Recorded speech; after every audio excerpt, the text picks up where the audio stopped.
Hello students, शिक्षा academy to the point में आपका स्वागत है। आज हम इस वीडियो में इकोनॉमिक्स के महत्वपूर्ण प्रश्नों के उत्तर जानेंगे जो आपकी सभी प्रतियोगिता परीक्षाओं के लिए उपयोगी होगा। आज इस वीडियो में राष्ट्रीय आय से संबंधित महत्वपूर्ण प्रश्नों की चर्चा करेंगे। आप इन सभी प्रश्नों को नोट करें और इनके उत्तर याद करते चले।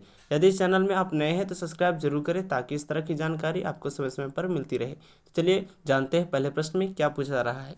पहले प्रश्न में पूछा जा रहा है, राष्ट्रीय आय का सृजन होता है उपभोग द्वारा, विनिमय द्वारा, वितरण द्वारा या फिर उत्पादक क्रियाओं द्वारा।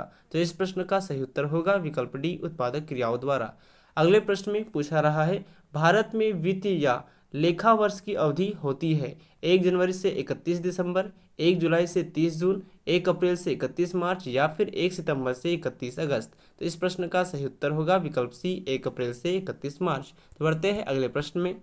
तीसरे प्रश्न में पूछा जा रहा है कि भारत के राष्ट्रीय आय का सर्वप्रथम अनुमान लगाया था महात्मा गांधी ने, जवाहरलाल नेहरू ने, सरदार पटेल ने या फिर दादा भाई नौरोजी ने। तो इस प्रश्न का सही उत्तर होगा विकल्प डी, दादा भाई नौरोजी ने।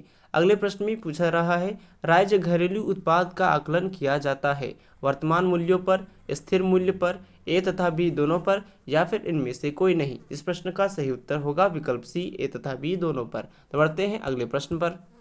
पांचवें प्रश्न में पूछा जा रहा है कि भारत की प्रमुख आर्थिक समस्या है निर्धनता, बेरोजगारी, ए तथा बी दोनों या फिर इनमें से कोई नहीं। तो भारत की प्रमुख आर्थिक समस्या क्या है? तो इस प्रश्न का सही उत्तर होगा विकल्प सी, ए तथा बी दोनों, यानी कि निर्धनता और बेरोजगारी।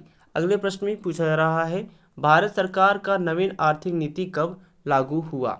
1984 से 85 में, 1990 से 1991 में, 1994 से 1995 में या फिर 2001 से 2002 में। इस प्रश्न का सही उत्तर होगा विकल्प बी, 1990 से 91 में। तो बढ़ते हैं अगले प्रश्न में।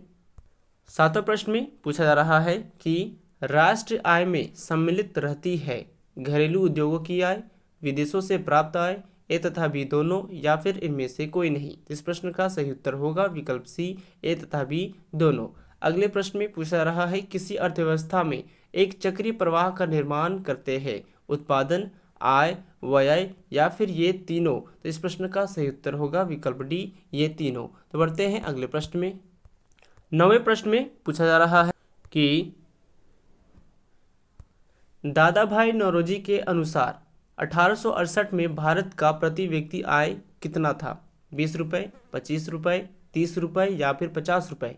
इस प्रश्न का सही उत्तर होगा विकल्प ए, 20 रुपये।